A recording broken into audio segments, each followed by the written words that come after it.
Guys, we are on site today right here at the Caribbean Resort in Myrtle Beach, South Carolina. Now, I have with me Michael and Jaymie, some investors looking to purchase right here at the Caribbean. All right, guys, let's get into unit 920. Now, as you can see here, it is wonderfully decorated. Absolutely stunning.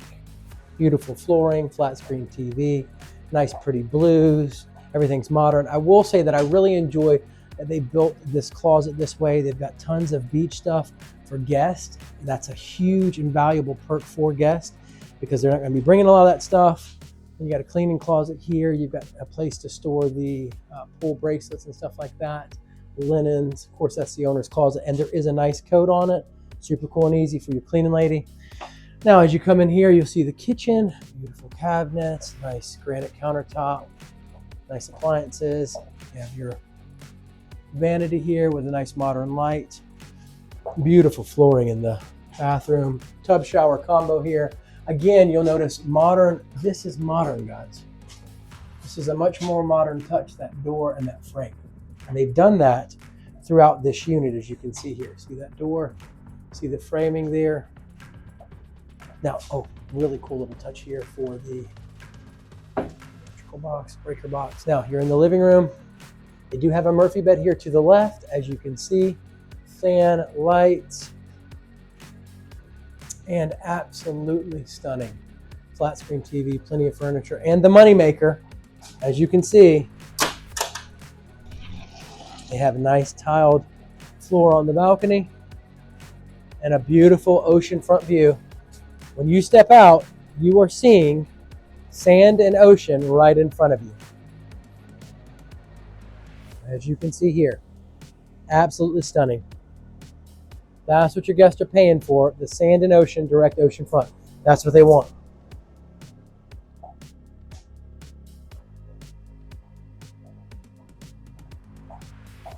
Guys, that pretty much wraps it up. Beautiful, beautiful unit. Let's get in unit 920 right here at the Caribbean Resort. Now, guys, this is post remodel. As you can see here, it's not officially clean just yet, but you can still get a great idea of everything that was done. Look at that huge TV. See the crown molding up top? Absolutely stunning. Now, what you're going to see that Chris was talking about here is he actually cut that molding so that the bed could slide up against the wall, and it would, and the beds wouldn't protrude in the walkway so much to give you a lot more functional space. Now, you can also see this right here, which Sam was talking about. This is the owner's closet, which is great. This is a gorgeous kitchen. Look at it. Look at that backsplash, guys. Absolutely stunning work here, as you can see. Now, that is what I am talking about.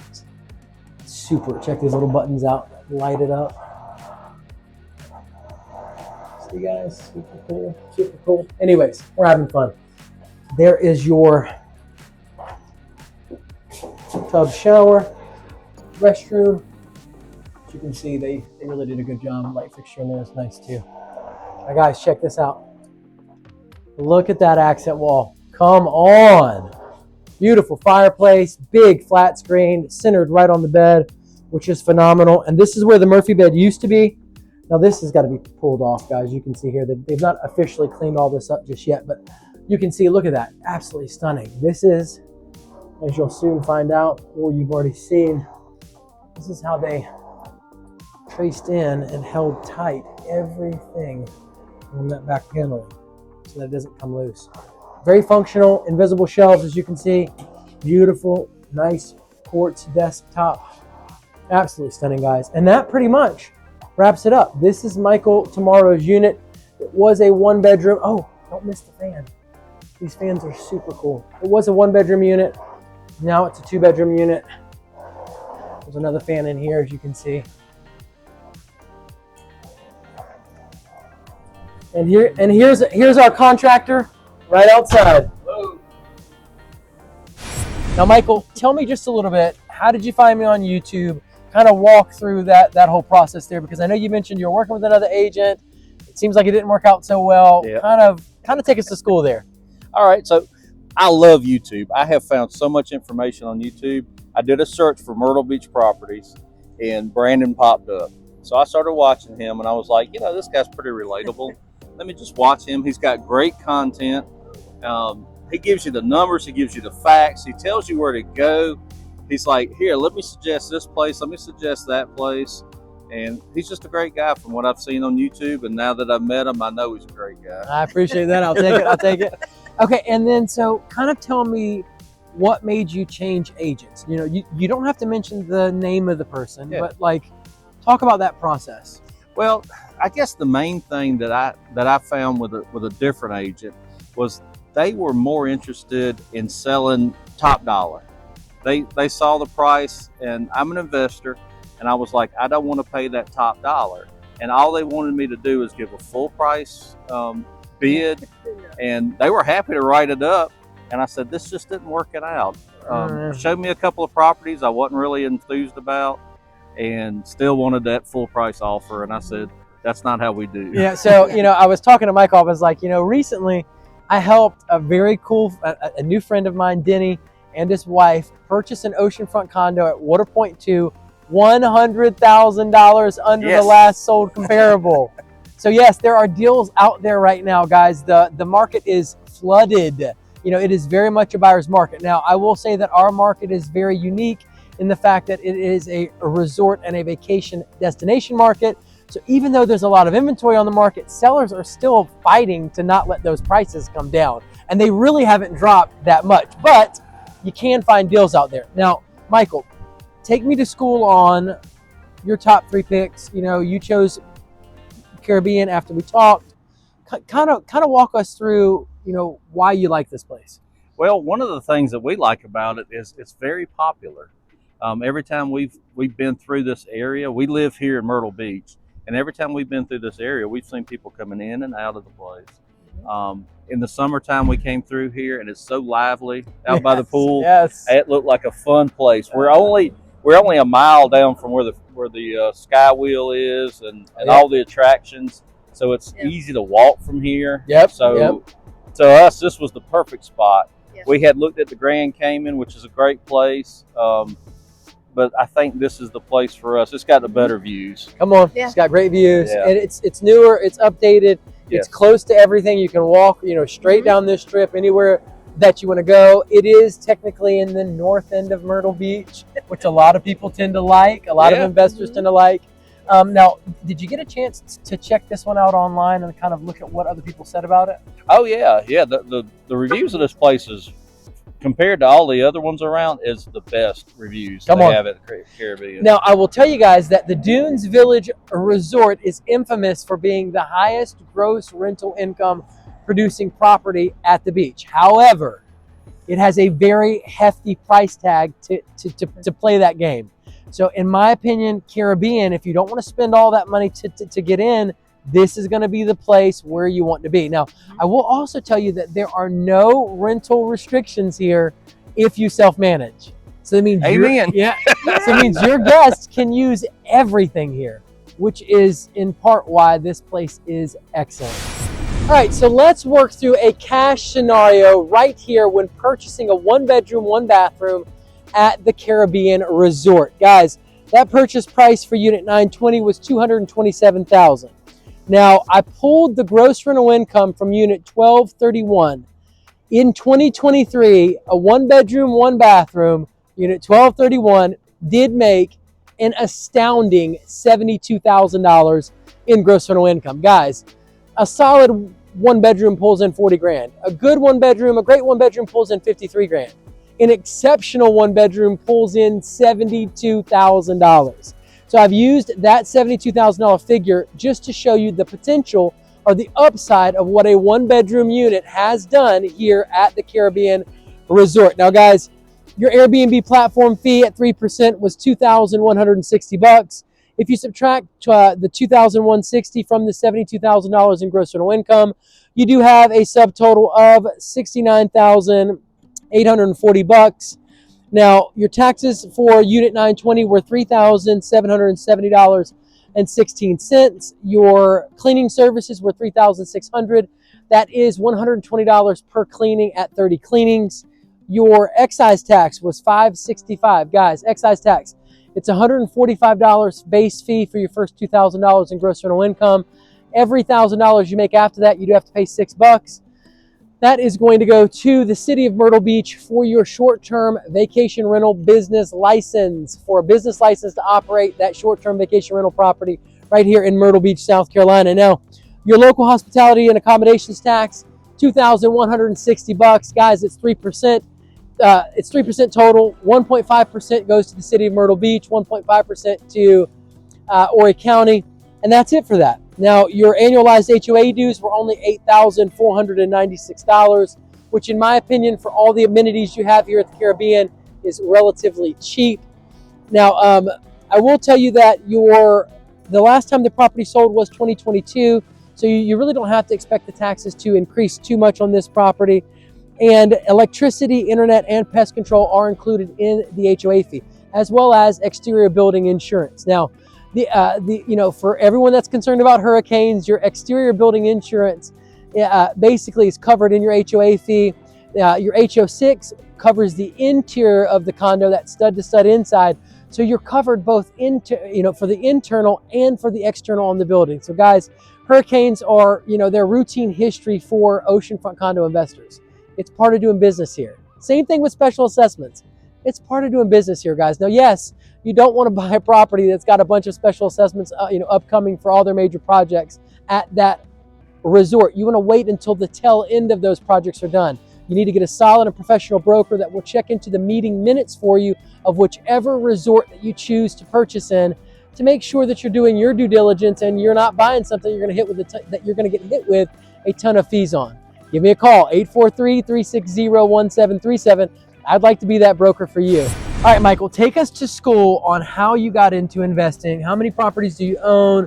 What's the plan for the future look like? Let's start with you. All right. So we had originally bought about 10 acres of land up in Abbeville County, South Carolina. And we had that for a while. Hold on. Where is Abbeville? Abbeville, that's what everybody says. Where is Abbeville? It is on the western side of South Carolina. Okay. And that's one of the reasons we bought there, is because nobody knows where it's at. But we enjoyed it. It was peaceful out there. But we decided to sell. And when we decided to sell, we weren't sure whether we were going to even make money on the property, but we just knew it was time. And so we prayed about it, and we said, if this is what we need to do, we'll do it. We put it on the market. By the end of the weekend, we had sold. So now we have money. Come on. With a full price offer. With a full price offer. Correct. Yeah, there you go. Yep. And once we sold it, we were like, well, we don't want to throw our money away. I mean, yeah, we could have bought something with it or whatever. But we said we want to use that money to invest. So we bought a property. We bird it, which is buy, rehab, rent, repeat. Yep, that's right. All the fun things. Yep. And so that's where we had that. We refinanced that property. We did what was called a perfect BRRRR, where we got all of our money back out. So we basically have this property with no money in it. Come on. And we took that money and we bought our mountain house up in Clayton, Georgia. Come on. And so we put that money into that. And then we had some more money that we came into. Mm-hmm. We bought a primary home that we lived in for a year. Mm-hmm. We actually house hacked that a little bit. We had roommates that came in and lived with us for a while, which was a great experience. And then we put that on the market for a long term. Come on. Yeah. And then we took some money and we bought us another primary house. Mm-hmm. And then we lived in it for another year. We did. And then we decided to move to Myrtle Beach because we loved it down there. Come on. And we said, well, what we'll do is we'll get an apartment for right now, just for a year. Yep. And then we'll start looking at investments down here so we can see where we need to be at. And here we are at the Caribbean. Now, that reminds me of Matt Freeze. Matt Freeze, now he owns 11 oceanfront condos. Mm-hmm. When he bought his first oceanfront condo, he moved his family into an apartment so that he could buy that oceanfront condo. And it seems like you guys are very serious about investing. Yes. And that you are willing to make those same kinds of sacrifices in order to get ahead. And that's epic, guys. I mean, like, if you're serious about doing this, it's going to require your whole self. You're going to have to throw your whole self at this if you're going to be successful. You're going to get out of investing what you put into it. Correct. It's like anything that you do in life.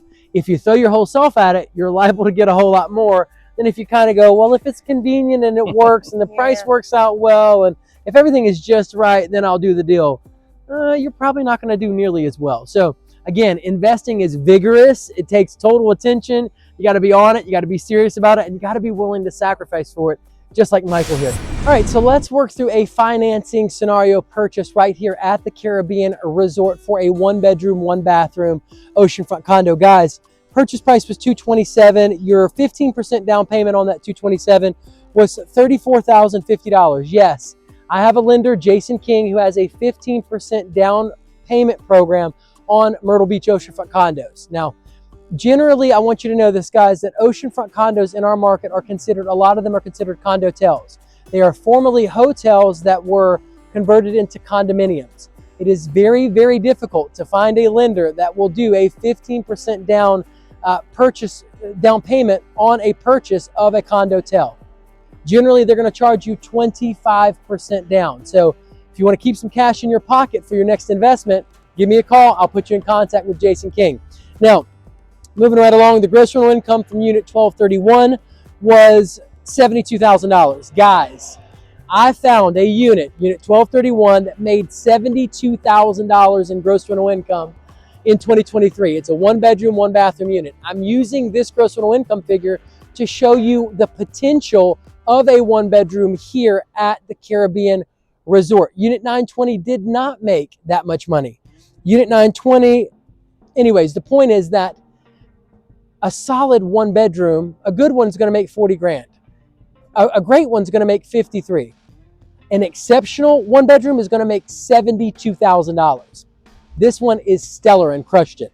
Now, your Airbnb platform fee, 3% at $2,160. If you subtract the $2,160 from the $72,000 in gross rental income, you are going to be left with $69,840 subtotal. Moving right along to your principal and interest, guys, $17,424. That assumes a 7.9% interest rate at 30 years. Again, you have to have a lender that does financing on condotels. Not all lenders do them, and conventional loans can only buy certain types of condotels. So guys, you need to get in contact with me so I can work through all those details for you. Now, your taxes in 2023 on Unit 920 were $3,770.16. Your cleaning services are estimated at $3,600. That's at 30 cleanings, at $120 a cleaning. Guys, it could be more, it could be less. It depends on your pricing strategy. If you allow for people to book 1 day, 2 days at a time, you could end up with a lot more cleanings. And when you're first starting out on the Airbnb platform, that's going to be very advantageous for you to do, so that you can quickly collect reviews, so that you look credible, and you will convert more people when you get a lot of solid reviews on the Airbnb platform.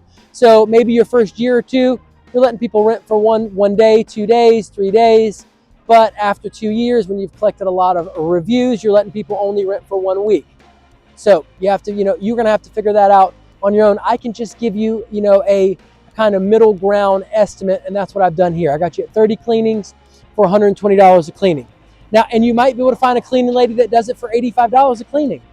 And you might be able to put some cash in your pocket by charging your guests that $120 or that $130 fee every time that unit's clean. Those are just a few tips.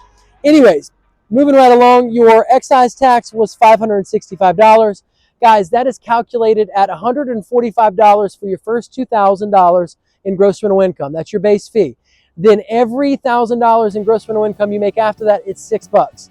That is per having your business license and operating in the city of Myrtle Beach, operating that short-term vacation rental property. Yes, you have to pay that. Excise tax is for your participation for the police department, the fire department, et cetera, et cetera. Now, you have a local hospitality and accommodations tax. That's 3% of your gross rental income at $2,160.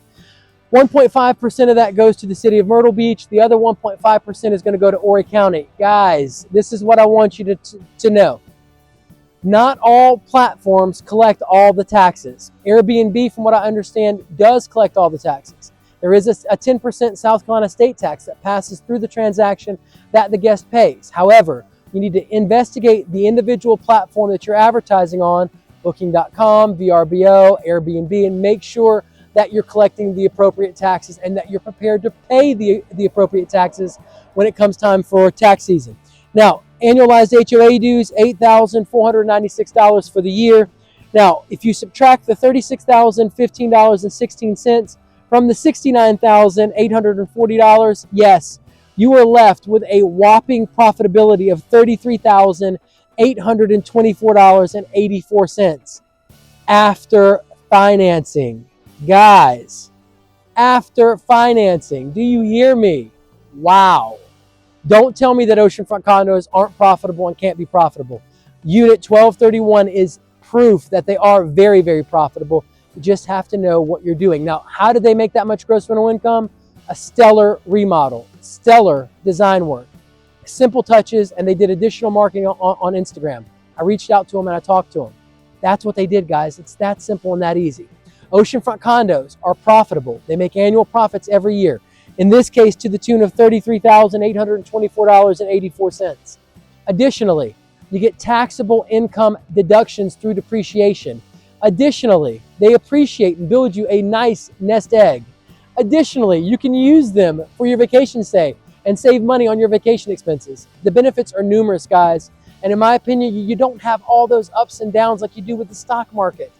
Yes, we have ups and downs, but it's just not the same. It's a much more conservative investment, in my opinion. All right, Michael, so tell me real quick, do you think that the Airbnb and VRBO platforms are here to stay, or do you think they'll crash? No, they're here to stay. I mean, it's a great way for people to invest in a property. That's what we have our mountain house out, is Airbnb and VRBO. It stays booked. We have some time that we spend ourselves up there, so we get to use it. That's what we love about short-term rentals, is we get to use it. And I think Airbnb is here to stay. Yep, I think so too. I don't think it's going anywhere. I think that people have been renting oceanfront condos in our market for years and years and years. It's no new thing. This isn't just spring up overnight. Correct. Like, this has been going on, and some people have gotten they've done it very well. And they've just like Gosha Cook, who owns 15 oceanfront condos. They've done it very, very well, and they've maximized the amount of return that they can make on these oceanfront condos. So this is nothing new, guys. We are the #2 vacation destination on the East Coast. Second, I would imagine, only to Florida. We had over 90,600 people move here last year. We have, for the last 3 years, been the fastest growing area out of the 150 most populated areas in the entire U.S. So Myrtle Beach is on the rise, and coupled with that, it is the #5 most affordable beach town in the entire U.S. So, you know, just like Rufia owns 27 properties here, but she lives in Florida. Now, why would you own 27 properties in Myrtle Beach but live in, I mean, you got 2 vacation destinations, one's Florida, one's Myrtle Beach. Well, it's pretty simple, because our purchase prices are a whole lot lower. Yes.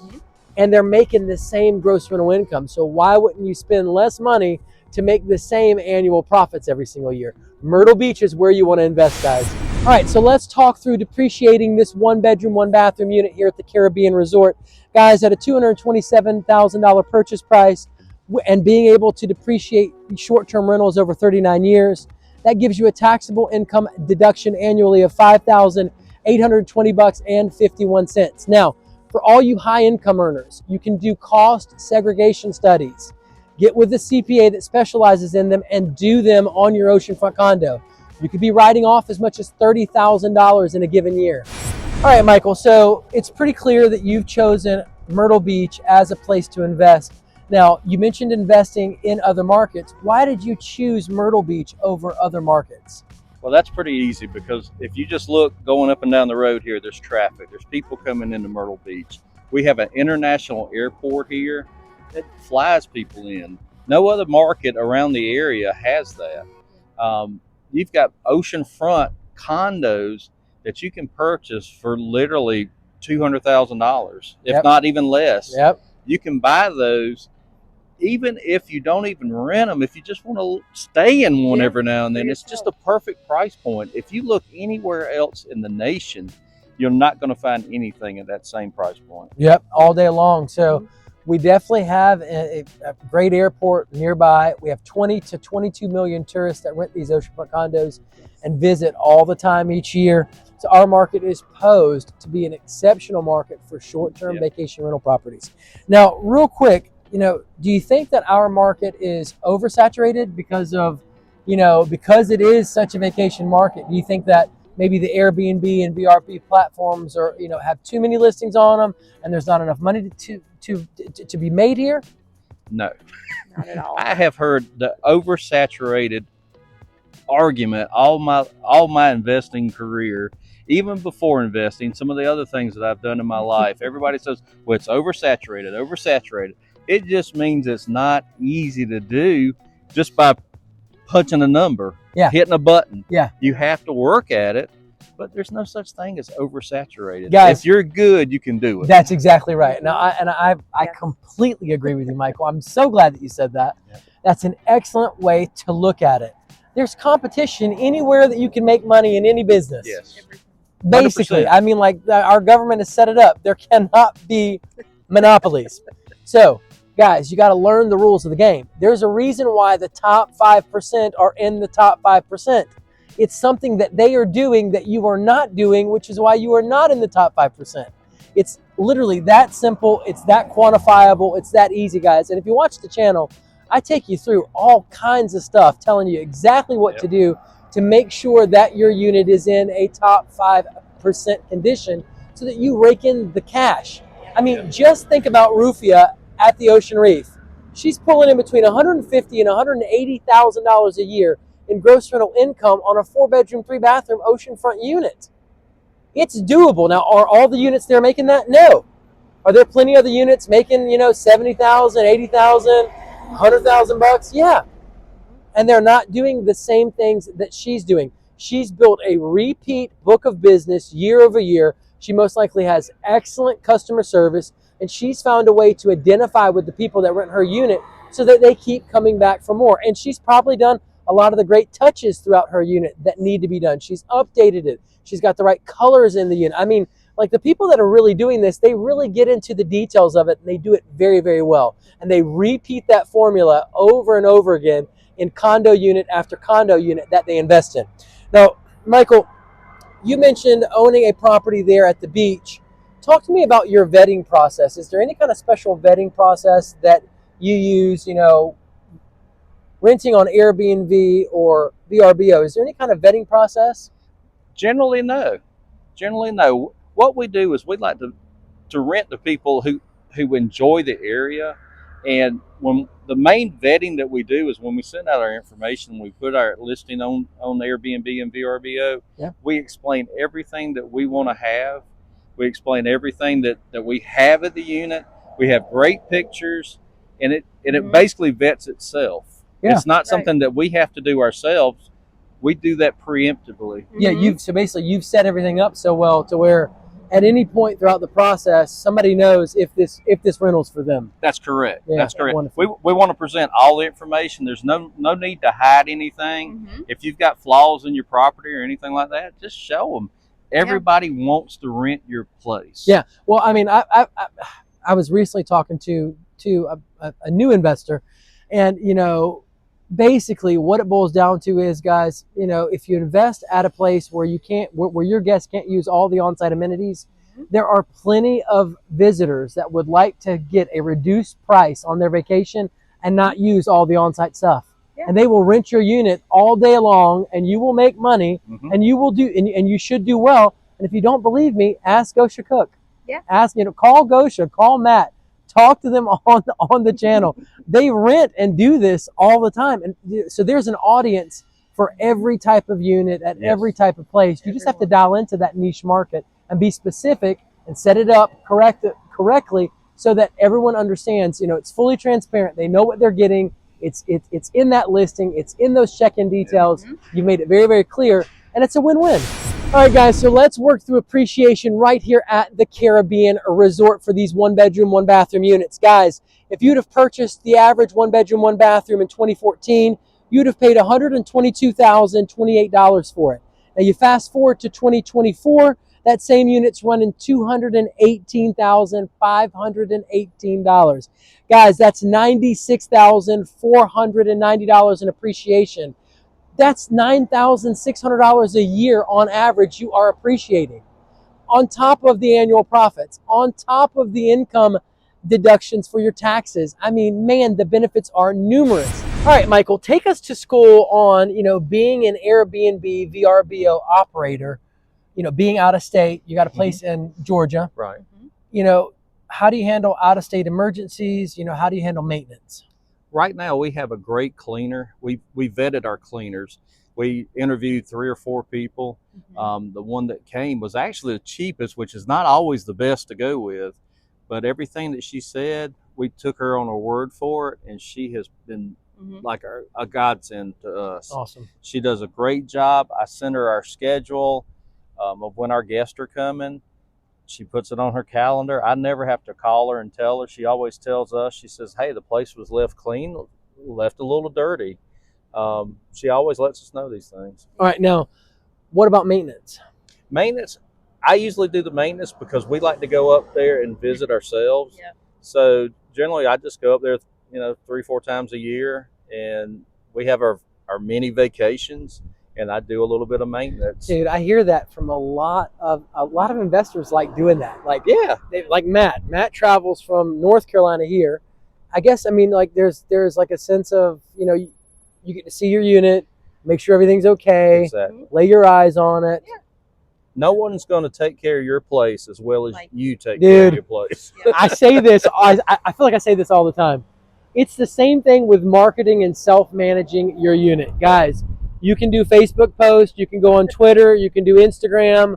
There was a unit here. Now, Gosha Cook argues with me on this point, and I haven't put this out there, but there was a unit that here at the Caribbean, it was a 1-bedroom. It made $72,000. It was advertised that way in our MLS. Now, she tells me there's no way that 1-bedroom made $72,000. However, she said it's more likely that it could have made $60,000, and we talked a little bit about it. The point is, I reached out to the agent. I was closing a deal with the agent that happened to represent that lady when they sold theirs. She put me in contact with the seller. She let me know that she basically did simple touches throughout the unit, and she marketed it on Instagram. Now, guys, she made all that gross rental income in a technically down year. 2023 was a down year. So she made all that income, and she did it on Instagram. Yeah. Now, I've kind of thought through it a little bit, and I'm wondering, I'm going, okay, so maybe she's got just the right social circle, and that's why she was able to do so well. But guys, you can treat this like a business. You can run paid ads on Facebook. You can run all kinds of Google ads. There's so many things that you can do to market your unit, and nobody is going to treat your unit as well as you are, especially self-managing it. You're going to push that unit. You're going to market it. You're going to put it all over the place. You're going to make sure that it gets managed well. Now, are there great property managers out there? Absolutely. Gosha Cook, you definitely want to call her. She manages 110 properties. She's acquired that many by word of mouth because she is excellent at what she does. Definitely get in contact with her if it's your first year and you might be considering offloading that property until you can learn self-management and get all those practices down.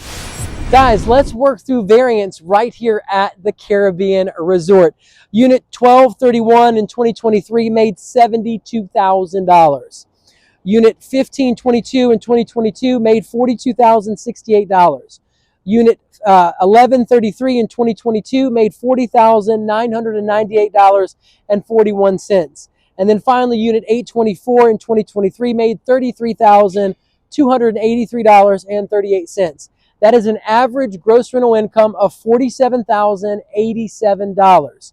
Now, the difference, the range there, the variance is as much as $38,717. Obviously, that attributes in large part to Unit 1231 pulling in an exceptional amount of gross rental income of $72,000. And they did that in a down market. 2023 has been and was a declining market. Guys, it goes to show you that when you know what you're doing, when you do a stellar remodel on the unit, and you put the right design work and you market the unit well, you can make a ton of profit with oceanfront condos. Now, generally the Caribbean does have very tight and close grouping.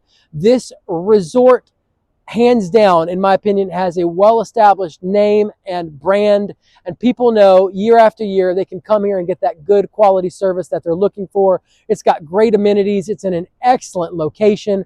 The Caribbean is probably one of my top, it is definitely one of my top 5 picks, if not one of my favorite ones. Now, Grand Dunes is, got that #1 spot right now, but either way, the point is the close grouping shows you, when you have close grouping at a resort, it shows you that demand has started to equalize across those units, causing the gross rental incomes to even out.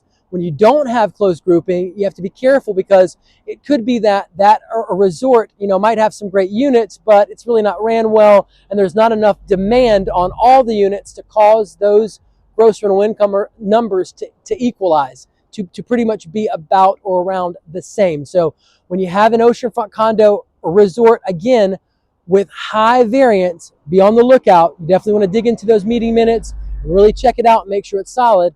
But when you have a resort that has close grouping, those close gross rental income numbers, it's a good indicator that that resort is well established, the operations are well ran, and that the demand on all of those units across the board is pretty solid and pretty steady, causing those numbers to equal out. All right, so let's talk through excise tax, local accommodations and hospitality tax, and South Carolina state tax. So, obviously we have local regulations in place.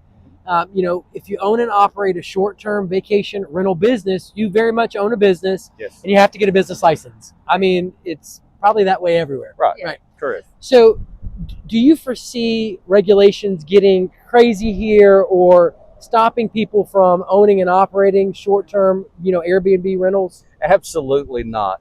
There is no way that Myrtle Beach, South Carolina, that's been a tourist destination since, I guess, the 30s or 40s, Come on. is going to be saying, you know what, we don't want that revenue anymore.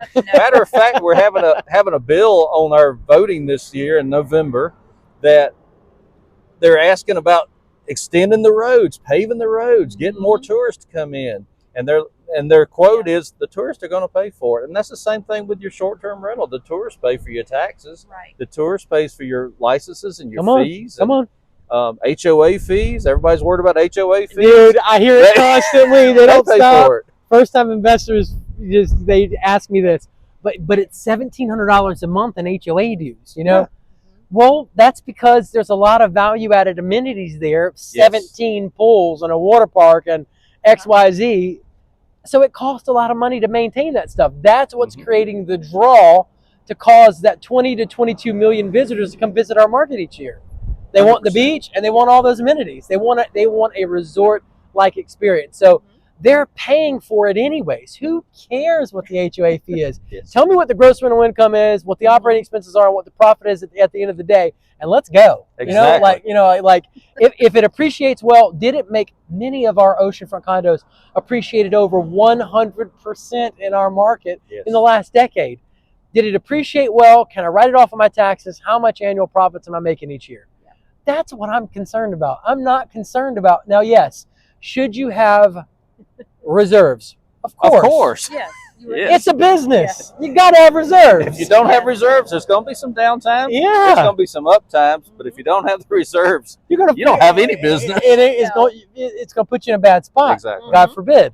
So anyways, so we're not saying be frivolous, but we are saying don't let the HOA dues determine where you make your investment.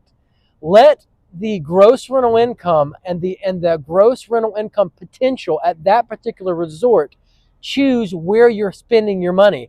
I'm going to go to a place not that has the lowest expenses, because they're not going to be great. No. Exactly. I'm going to go to a place that's got, that has great gross rental income, where units are bringing in excellent money, that there's a close grouping, and I know that there's a lot of units doing well here. I'm going to go to that place because people are renting there, and a lot of people are making money there. And then if I can fine tune my unit, make it just a little bit better, and get it a notch above the rest, and a notch, and I improve it a little bit year after year after year, well then shoot, I'm at the right place at the right time, and I'm making the most money. That's what we're gonna do. That's what I'm looking for. All right, Michael, take me to school on the trends that you were seeing in the short-term rental market. All right, everybody's been talking about the Airbnb bust. There is no Airbnb bust. The only people that's being busted is the people who didn't think about what they were buying. They paid way too much for their properties. They didn't care. Here's the money. I want to be making money. Yeah. I'm not going to do anything. I'm going to put it with this property manager. I'm not going to do anything. Yep. And those are the people that are being busted. I've seen it time and time again looking for properties. You can tell the people who are making money and people who are not making money. Yeah, and guys, like, those are the same people that, because I had to explain once why there's so much condo inventory on the market, right? Yeah. And it's a handful of factors. One, a lot of people bought pre-COVID and now they've seen a lot of appreciation, so they want to sell it and make a quick lick. Right. I'm happy for them. Why not? Why not? Yeah. So obviously there's a ton of people doing that.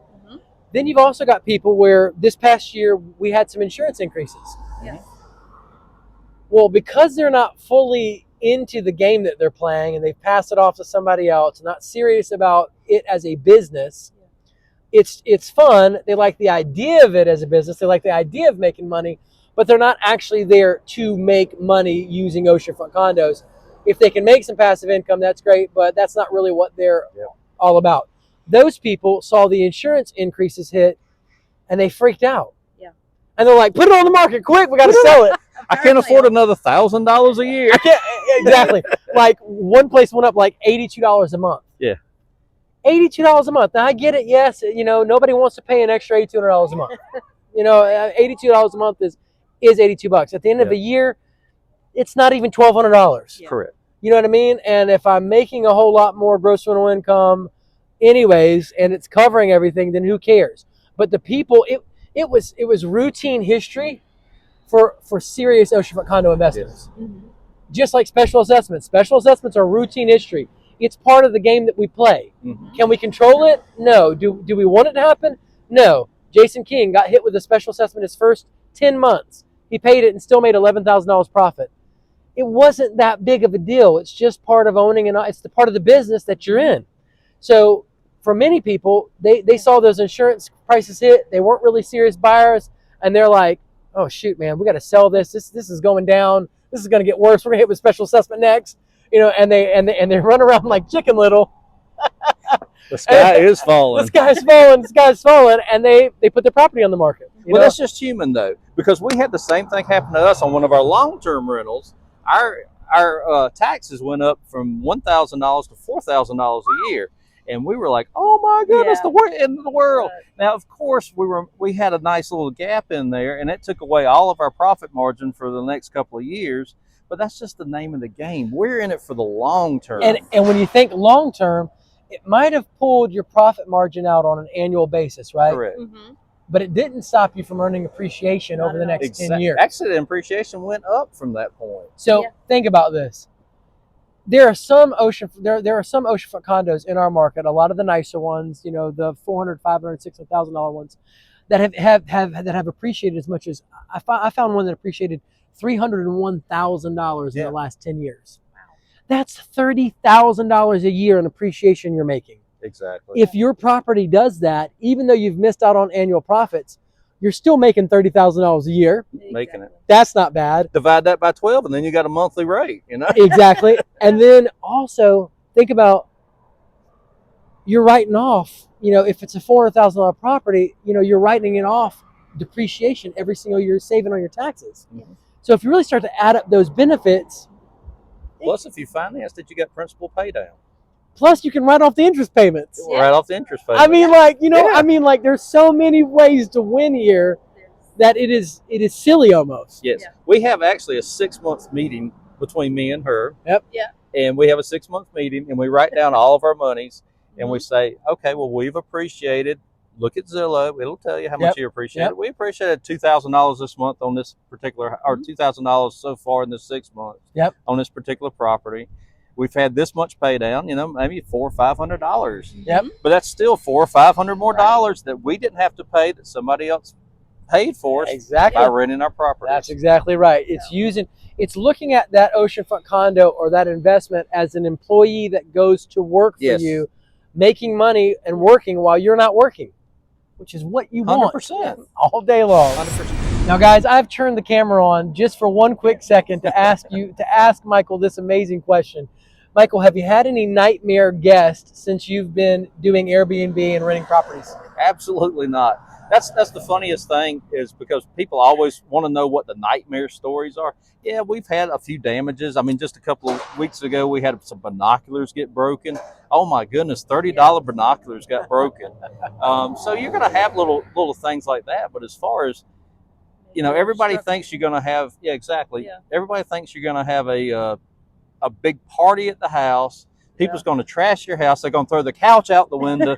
None of that happens. I mean, it's No just part of doing walls, business when you have a little bit of like that, of breakage. Well, I will tell you that Matt Freese told me a story where he had a group of guys that were in his condo, and one guy had gotten really drunk and fell forward, and his head went through the wall. Yeah. Oh, no. But you know, honestly, all that is a small piece of sheetrock to fix it. Yep, 2 seconds to fix it. And it makes a great story. It does make a great story. All right, Michael. So, what role does technology play in your business? We rely solely on technology in our business, because what we do is we have messages that get sent out to our Airbnb guests whenever they book. It welcomes them to the property. It tells them about the area. We're going to do the same thing when we purchase here at the Caribbean. It's going to tell them about the whole area here. Any questions, we try to circumnavigate those questions before they come in. So when we're there, when we stay at our place, we know, wait a minute, the drive up to the mountain house, it's a little steep, but it's not bad. And it scared me the first time we went there.